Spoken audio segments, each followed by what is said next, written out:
It's the land of the Pilgrims and the perfect storm. Massachusetts. No other state has played such an important role in America's history. It was here where a band of settlers defined the aspirations of a nation, and where brave militiamen fought the first battles of the American Revolution. Aerial Massachusetts explores the tales of two cities. One hailed as the cradle of liberty, the other where 18 innocent women were condemned to hang. It was in this small northeastern state that fans suffered through the longest curse in sport history, and where 6 men famously set sail but never returned from the sea. From rolling hills that inspired one of America's most loved writers, to fields that are flooded every year to harvest colorful native berries. This is Massachusetts, the heart of New England.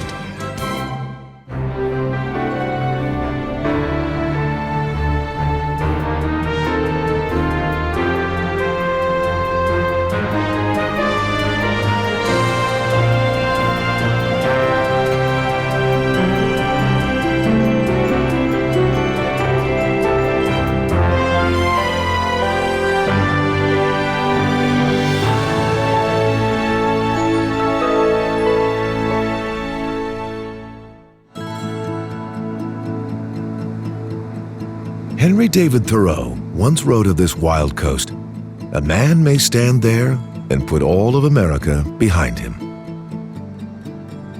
Massachusetts is not actually America's easternmost state. That honor belongs to Maine.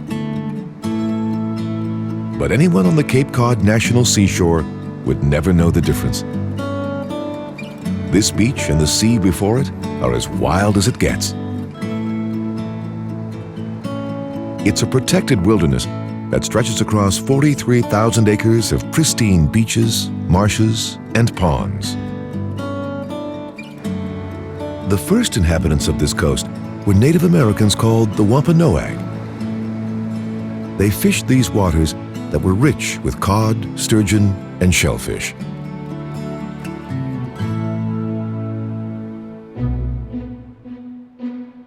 On November 11th, 1620, a ship called the Mayflower rounded the tip of Cape Cod. On board were 102 passengers, pilgrims, servants, crew, and other laborers, all joined together to start an English colony in the New World. They first anchored here in what's now Provincetown Harbor. Today, Provincetown is a lively seaport. Its stunning views of the Atlantic have made it a haven for artists. But the Pilgrims saw this coast with a different eye. One of the Mayflower's passengers, William Bradford, who went on to become governor of the new colony, described the coast as a hideous and desolate wilderness. Ultimately, the Pilgrims didn't settle in Provincetown. They chose instead a more sheltered location just across Cape Cod Bay and named it Plymouth, after the English port from which they had departed 66 days earlier. A replica of the Mayflower lies in Plymouth Harbor and provides a glimpse of the cramped conditions on board for these 102 eager souls who traveled with their animals, tools, and weapons.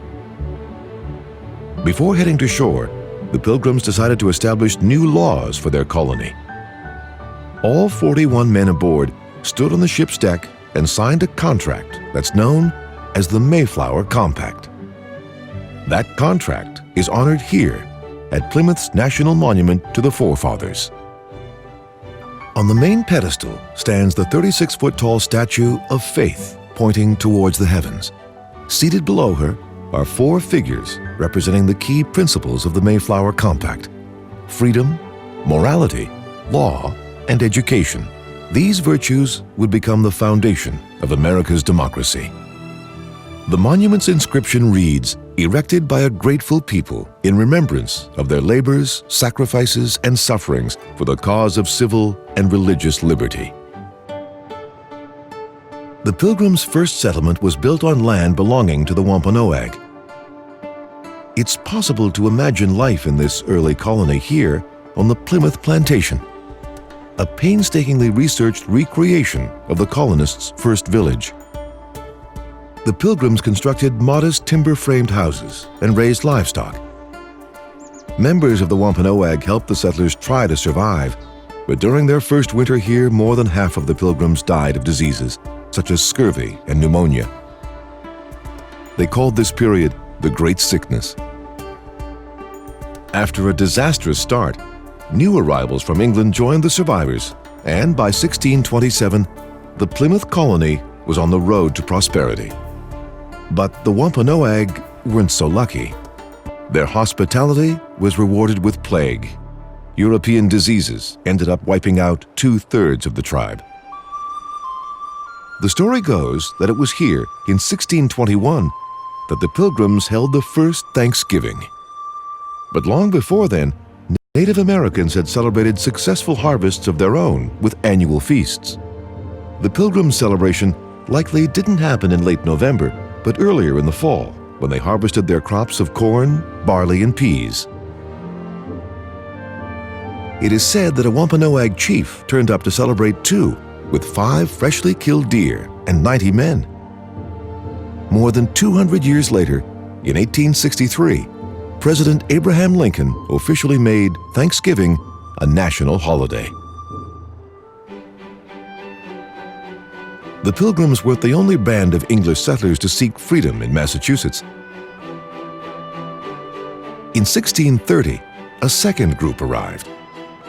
They called themselves Puritans, after their wish to purify the English church.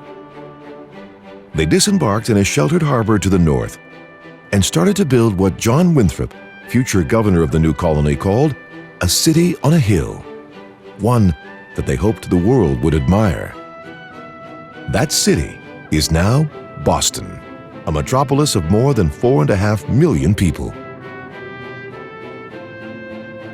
Just as it was for the Pilgrims, education was a guiding principle for Boston's founders. Just 5 years after the Puritans arrived, they established Boston Latin School. It is now the oldest public school in America and among the best high schools in the country. 4 presidents of Harvard are among its graduates, along with 4 governors of Massachusetts and 4 of the 56 signers of the Declaration of Independence, including John Hancock and Samuel Adams. But it's the institutions of higher learning in and around Boston that are best known. America's oldest university lies just across the Charles River in Cambridge. Harvard University dates from 1636, just 15 years after the Pilgrims landed. It was founded when English pastor John Harvard left half his wealth and a private library of 400 books to start a college. Those 400 books have grown to over 15 million, giving Harvard the largest academic library in the world. One of Harvard's most famous former students is actor Matt Damon, who was also raised right here in Cambridge. Damon never graduated from Harvard. His breakthrough film, Good Will Hunting, was shot on the campus of nearby Massachusetts Institute of Technology. In the film, Damon plays a math prodigy who worked here on the MIT campus as a janitor. MIT has been one of the world's premier research institutions ever since it was founded in 1861 and holds nearly 1,000 patents. But one of the greatest inventions of all time was developed by a professor at nearby Boston University, just across the Charles River. In the 1870s, when Alexander Graham Bell was a professor of vocal physiology, the BU campus was just a fraction of the size it is today. In his spare time, Bell tinkered at home and in a small rented lab, developing devices for the hearing impaired. In 1871, he finished work on what he called the electrical speech machine, better known today as the telephone.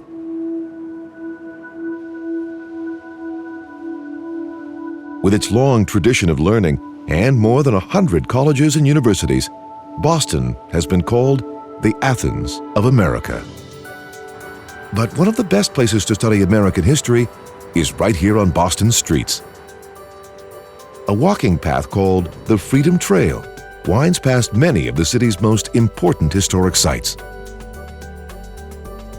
The trail begins here at Boston Common, America's first public park, and a site that's played many different roles in the city's history. Back in the 18th and 19th centuries, cattle grazed freely on the green, and it was used for public hangings. Further down the trail is the Old State House. Now surrounded by modern office buildings, this 1713 structure is Boston's oldest remaining public building. It was here on July 18, 1776, that the Declaration of Independence was read from the building's balcony. It was the first public reading of the document in the city that had sown the seeds of America's freedom.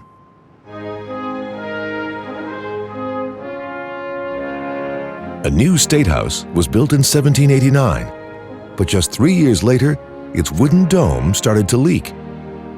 So the city hired a local silversmith named Paul Revere to cover it with copper instead.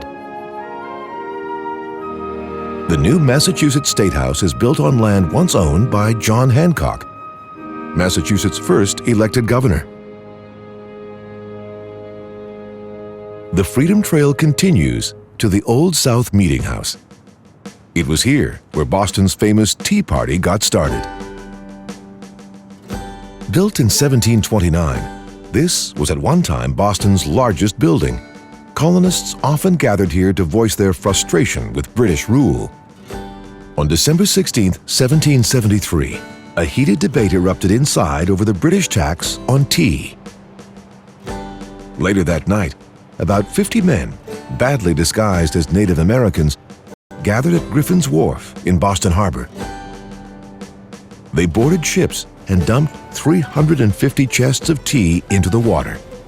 This rebellious act was a key event that helped spur the American Revolution. The British responded by closing the harbor and attempting to suppress the colonial economy. But political tensions in Boston would soon reach their boiling point. Boston's Freedom Trail continues north across the Charles River to the USS Constitution, the oldest warship in the world that is still on active duty. At the end of the 18th century, Boston Harbor bustled with cargo ships from around the world. But pirates off the coast of Africa were a constant threat to these vessels and their crews, just as they can be to freighters today. Built in 1798 in a Boston shipyard, the Constitution was able to outfight vessels its own size and outrun even larger ones. In a battle during the War of 1812, British cannonballs bounced off its thick oak hull, giving the Constitution its nickname, Old Ironsides. Nearby lies a modern ship with a colorful past.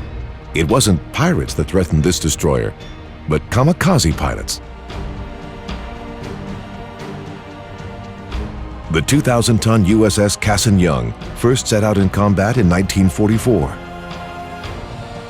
With its torpedoes, depth charges, and anti-aircraft guns, it was built to play an important role in the naval offensive against the Japanese. On July 30th, 1945, a kamikaze pilot crashed into the destroyer near its main smokestack. An explosion killed 22 men and nearly crippled the vessel. But the Cassin Young and its crew made it safely back to the U.S. The ship was finally decommissioned in 1974.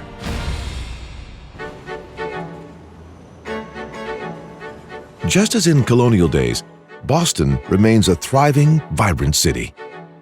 Nicknamed a city of neighborhoods, each part of town has its own rich history and flavor. Today, Boston's Back Bay is one of the city's most distinguished enclaves, but it had humble beginnings. The land on which it was built was once a swamp. When city planners decided to develop the area in the late 19th century, they mapped out a design for a series of similar brownstones, which, more than a century later, are some of the most desired houses in town. Soaring above these row houses is the tallest building in Boston and in all of New England. The 60-story John Hancock Tower was built in 1976 with 10,000 panes of blue mirrored glass that have made it a Boston icon. But once, it was the embarrassment of the city. Soon after it was built, strong winds ripped out many of the building's 500-pound window panes, which crashed on the sidewalks below. Amazingly, no one was injured. All of the building's glass had to be replaced at a cost of $8 million.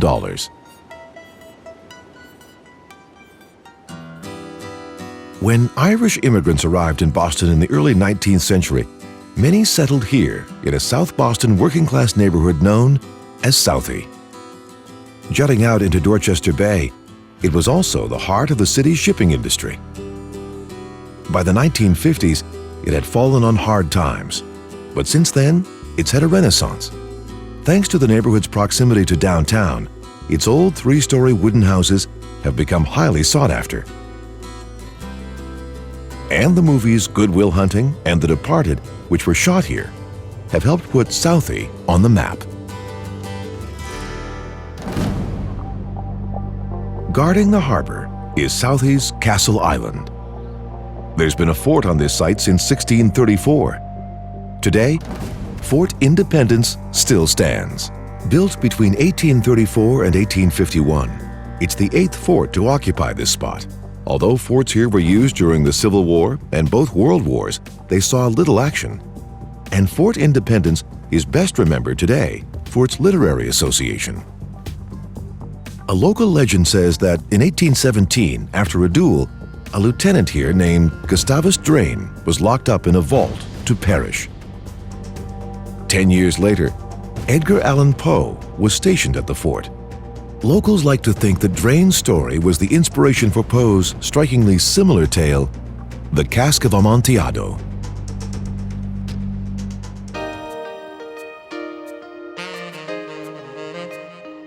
With its narrow streets and elegant federal-style homes, Beacon Hill is one of Boston's oldest neighborhoods. It also has some cozy pubs. But there's only one where everybody knows your name.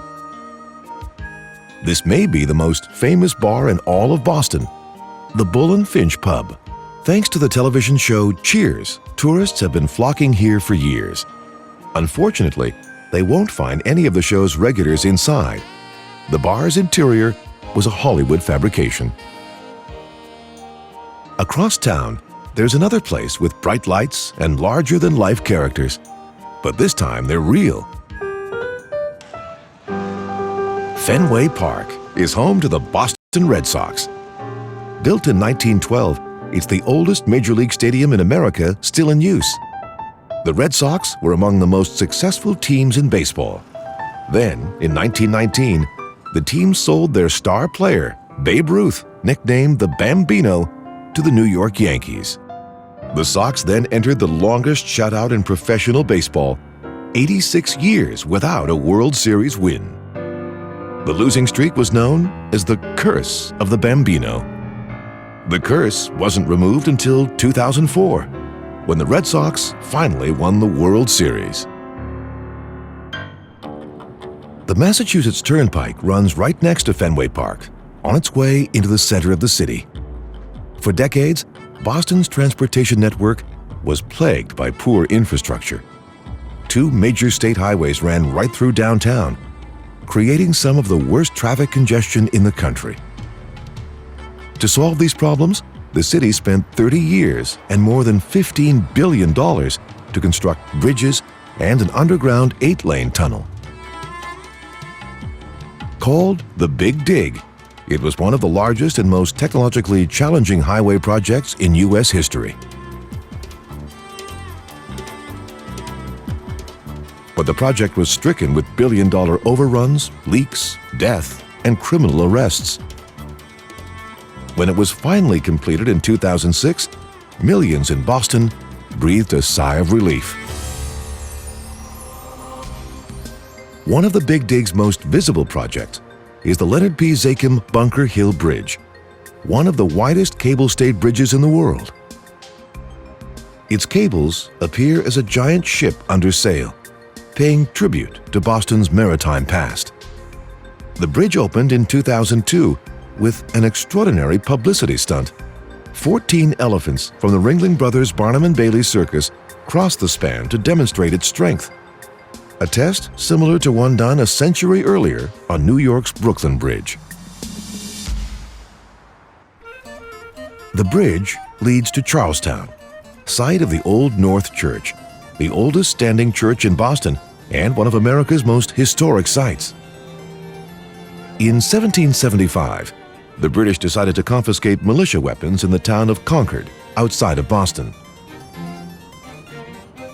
Paul Revere had made plans to use this church tower to signal to others how the British planned to attack. One lantern meant they would be leaving Boston by land, two if by sea. On the evening of April 18th, Revere ordered the signalman to light 2 lanterns.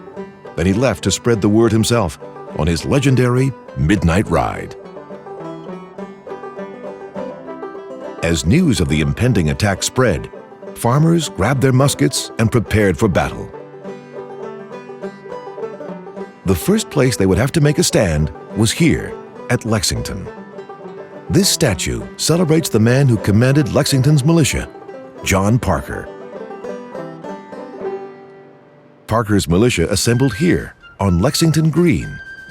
But when Parker realized that he and his men were outnumbered, he ordered them to retreat. Then, a shot rang out, igniting the first battle of the American Revolution. To this day, no one knows for sure which side pulled the trigger. When the fighting was over, 8 rebels were dead and the Redcoats were marching on. By the time they reached Concord, a second force of militiamen was waiting here on the North Bridge. A lengthy battle ensued, during which the colonists chased the Redcoats all the way back to Boston and inflicted heavy damage. By the time the Redcoats reached safety, 1 in 6 was killed, wounded, or missing. So pivotal was the colonists' victory that Ralph Waldo Emerson immortalized this bridge in his famous poem, Concord Hymn. By the rude bridge that arched the flood, their flag to April's breeze unfurled. Here once the embattled farmers stood and fired the shot heard round the world.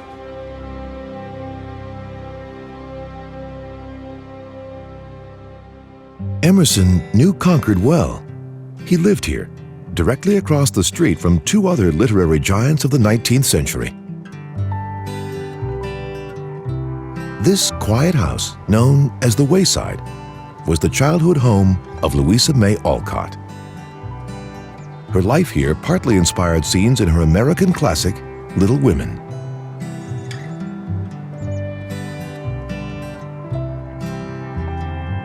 The Alcotts later sold the Wayside to Nathaniel Hawthorne, who wrote his final books here. Alcott, Hawthorne, and Emerson were all buried in Concord's Sleepy Hollow Cemetery, along with their friend and colleague, Henry David Thoreau.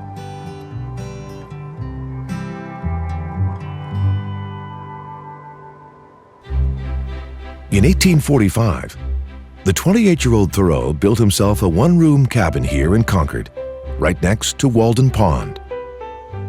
Thoreau lived and wrote here for 2 years, 2 months, and 2 days.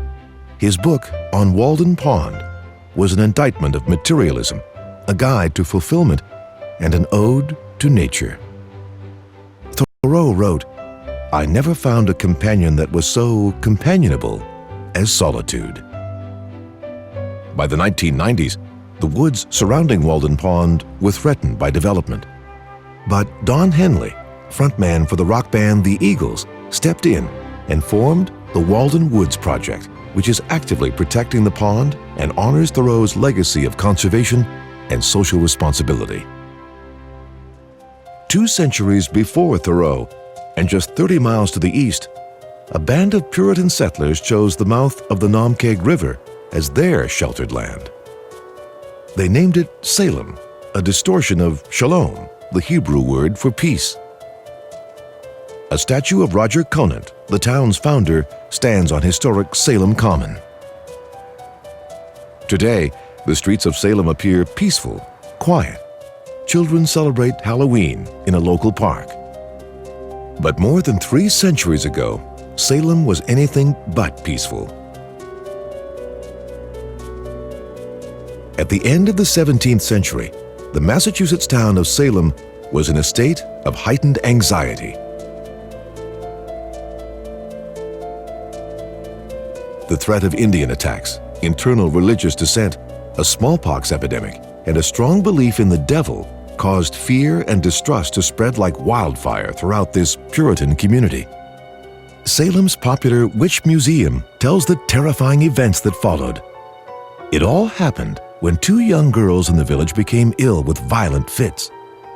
Doctors diagnosed them as bewitched, and the girls accused 3 local women of witchcraft. Soon, hysteria took over. 160 men and women were accused of being witches and brought to trial. Known today as the Witch House, this was once home of Judge Jonathan Corwin, the local magistrate who investigated the claims of witchcraft and ultimately sent 19 innocent men and women to their deaths. 18 of them were hanged on a nearby hill. Salem's witch trials mark one of the darkest periods in American history. By the 18th century, Salem had grown into one of the most important seaports in America. The city grew rich on the codfish trade with the West Indies and Europe. Much of its wealth passed through the Salem Customs House, where taxes were collected on imported cargo. It was here where American author Nathaniel Hawthorne had a 3-year stint as a customs official, work which inspired part of his American classic, The Scarlet Letter. While ship owners in Salem grew rich from international trade, life for New England sailors came with great risk. And still does today. No other town has known the dangers of the sea like nearby Gloucester. It was from this bustling commercial fishing port on September 20th, 1991, that the 72-foot Andrea Gale and her 6-man crew set off to fish the Outer Banks. They were 180 miles off the coast and on their way home when they were hit by one of the worst storms on record. The ship and its crew were lost at sea. But their story was captured in the best-selling book and movie, The Perfect Storm. And they weren't Gloucester's first lost sailors. On the city's seafront stands the Man at the Wheel statue, built in 1923 to commemorate 300 years of seafaring. The 8-foot-tall statue includes the names of hundreds of others who set sail from here but never returned. Gloucester's fishermen follow in a tradition that dates back to the 18th century, when the city was crowned the shipbuilding capital of New England. The first American schooner was reportedly built here in 1713. With their multiple masts, abilities to reach high speeds, and sail windward, schooners were perfect vessels for fishing and privateering. Today, a 65-foot modern schooner can be chartered from Gloucester Harbor. The Thomas E. Lannon was the brainchild of a man who'd heard stories of his grandfather's exploits at sea. The schooner he now owns is modeled on boats from the turn of the 20th century and was built by a designer whose family has been in the shipbuilding business since 1650. But Massachusetts wasn't built on shipbuilding alone. The old mill town of Lowell was named for an industrial pioneer who helped give birth to Massachusetts and America's industrial age. Lowell lies on the Merrimack River, where it flows across the Pawtucket Falls. In the days before steam engines, falling water was the best means to power a mill. In 1810, a man named Francis Lowell returned from a trip to Britain armed with details of the workings of the power loom, a cornerstone of England's industrial success. Lowell and his partners then built a mill of their own to turn cotton into thread and thread into cloth, all under one roof. After his death, the new mill town of Lowell was established and named in his honor. Here, nearly 6 miles of canals powered 40 mills that turned out 50,000 miles of cloth a year. These mills and others throughout New England were the birth of mass production in America. Being able to produce cloth from scratch in a single factory was so revolutionary at the time. Many, including Andrew Jackson, Davy Crockett, and Charles Dickens, came to marvel at Lowell's mills. To the west, in Amherst, lies a house nestled in trees. This was the birthplace of Emily Dickinson, one of America's most loved poets. She spent much of her life here in a house known as the Homestead. Its secluded location was a welcome escape for the intensely private Dickinson. She had her own writing room on the second floor, where she composed more than 1,100 poems, all by the time she was just 35. But little of her work was published during her lifetime. The few poems that appeared in newspapers were printed anonymously and without her permission.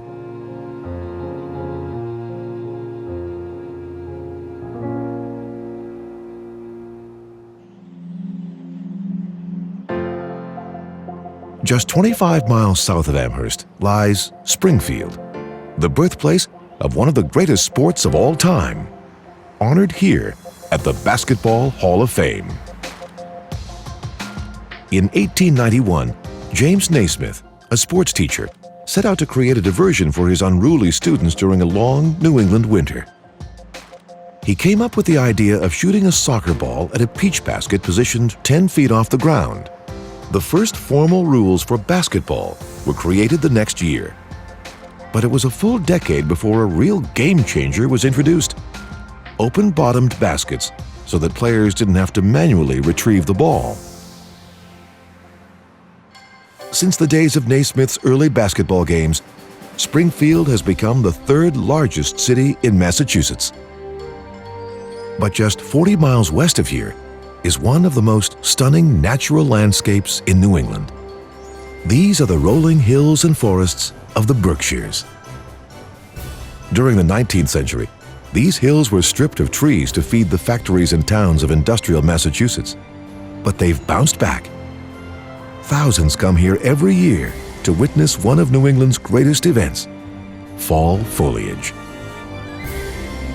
The towns and villages of the Berkshires can seem to disappear under a blanket of leaves. That's because there are more than 15,000 acres of protected forests here. At the heart of the Berkshires lies Stockbridge. It was originally settled in the mid-1730s as a mission town for the Stockbridge Indian tribe, who had been forced out of their homeland in New York State. At the center of town is the old Red Lion Inn, which has operated continuously since 1733. Stockbridge is also home to a very unusual burial site. Theodore Sedgwick, a state Supreme Court justice, created a private burial plot here for himself and his family. It's known locally as the Sedgwick Pie. Unlike most graves which face the east, these are arranged in a concentric circle. Legend has it that Sedgwick wanted to be sure that on Judgment Day, when the family rose from their graves, they would all be facing each other. Less than 10 miles north of Stockbridge lies Lenox, once home to the first woman ever to receive a Pulitzer Prize for literature. In 1902, Edith Wharton designed and built an elaborate estate here, known as the Mount. The house was her chance to express the ideas she outlined in the best-selling book, The Decoration of Houses. She wrote of her new house: "On a slope overlooking the dark waters and densely wooded shores of Laurel Lake, we built a spacious and dignified house, to which we gave the name of my great-grandfather's place, the Mount." Wharton also personally designed the estate's elaborate grounds, including a formal walled Italian garden. It is one of just a few National Historic Landmarks that are dedicated to women.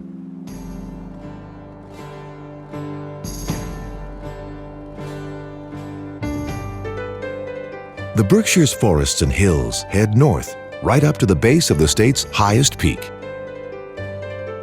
Mount Greylock reaches almost 3,500 feet and is surrounded by the Mount Greylock State Reservation. Created in 1898, it was the first park in the state of Massachusetts. And in 1932, the peak was crowned by the Massachusetts Veterans War Memorial. Built to resemble a lighthouse, its beacon is powerful enough to be seen 70 miles away. There is no shortage of real lighthouses in Massachusetts. 61 of them are perched along the state's 1,500 miles of coastline.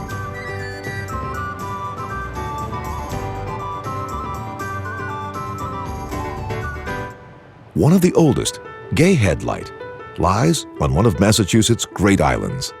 Martha's Vineyard is located just off Cape Cod. This island was once called Nopi, meaning amid the water, by Wampanoag Native Americans who have lived here for more than 10,000 years. The Gay Head Light stands guard over one of the most breathtaking sights in the state, the Aquina Cliffs. Each colorful stratum in the 150 feet of sediment tells an ancient tale from 100 million years ago.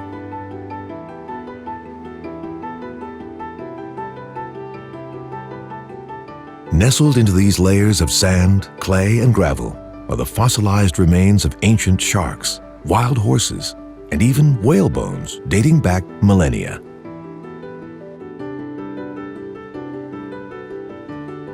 Martha's Vineyard's beaches and seaside cottages have drawn summer residents here for centuries. Ferries, which started running here as early as 1818, now bring more than 100,000 visitors every summer. Over the years, they've included many prominent artists and intellectuals, such as Carly Simon, James Taylor, James Cagney, and Martin Luther King Jr. The island's isolation has made it the chosen vacation spot for presidents too, including Obama and Clinton.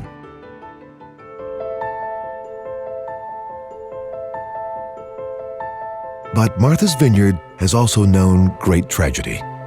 On July 16, 1999, John F. Kennedy Jr.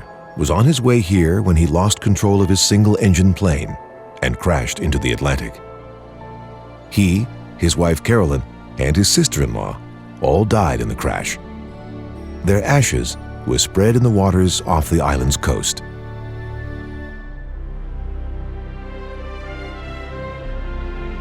Martha's Vineyard's coastline stretches almost 124 miles, covering two islands, one known locally as the Vineyard, and the smaller Chappaquiddick Island, just off the main island's eastern tip.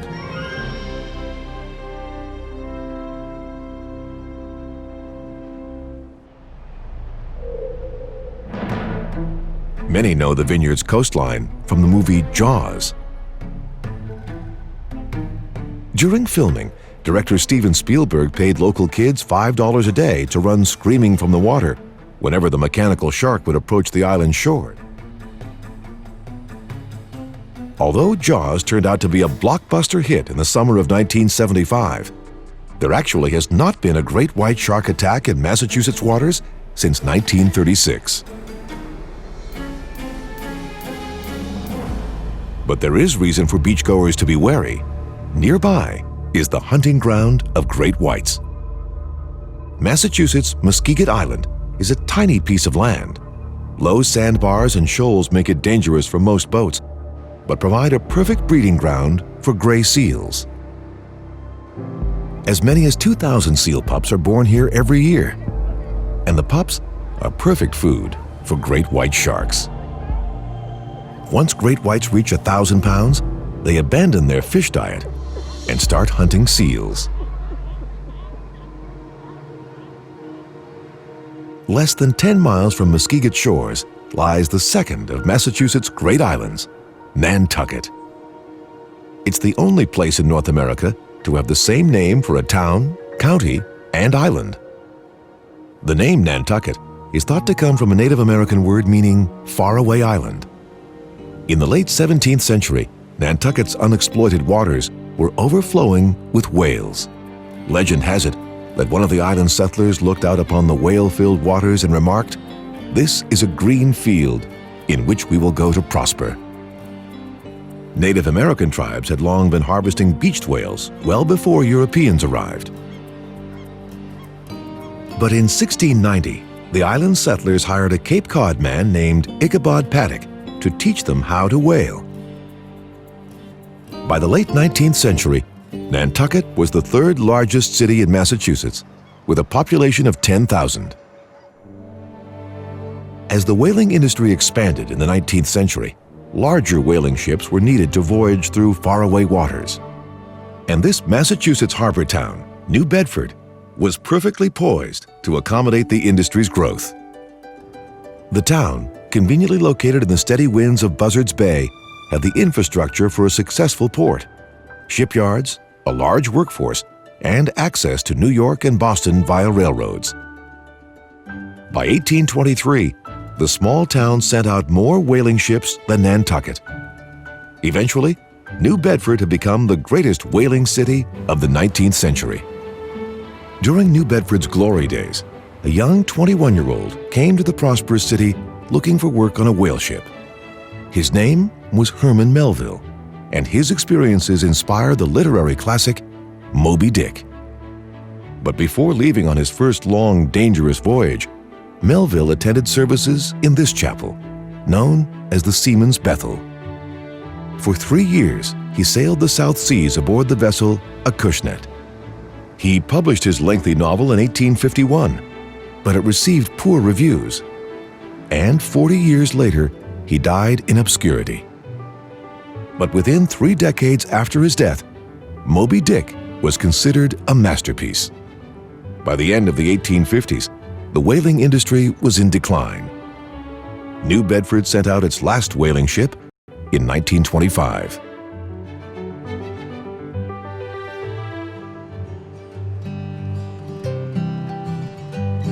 In 1850, the average length of a whaling voyage was 42 months. This long time at sea brought about many diseases. One of the worst was scurvy. To ward off this potentially deadly disease, whaling ships carried a Massachusetts staple, the cranberry, which is rich with vitamin C. They are still grown right here on Cape Cod. There is nothing like watching a cranberry harvest from the air. This red fruit grows on small shrubs, but they're not harvested like most nuts or berries. Every autumn, the cranberry fields are flooded.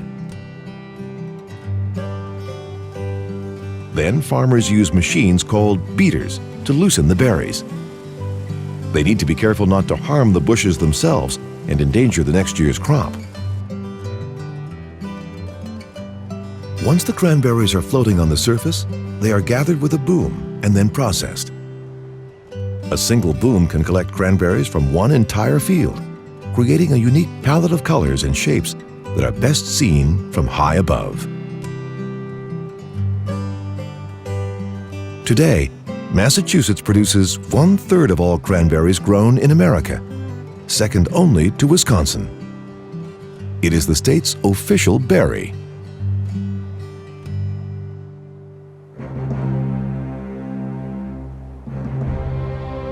Alongside Cape Cod's cranberry bogs is the town of Hyannisport. In 1926, Joseph Kennedy Sr. rented a clapboard cottage here and liked it so much he bought the place 2 years later. Over the next 3 decades, his sons, John and Robert, purchased houses on the same block.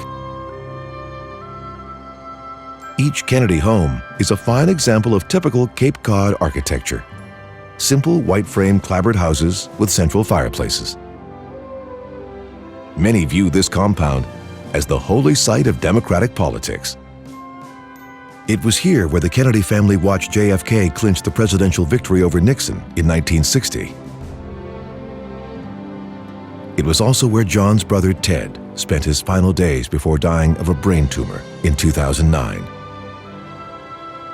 He had served as a Massachusetts senator for 47 years.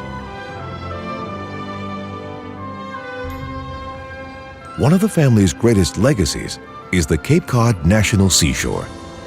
created by President John F. Kennedy in 1961 to preserve the land of the Pilgrims and the native inhabitants who first lived along these shores.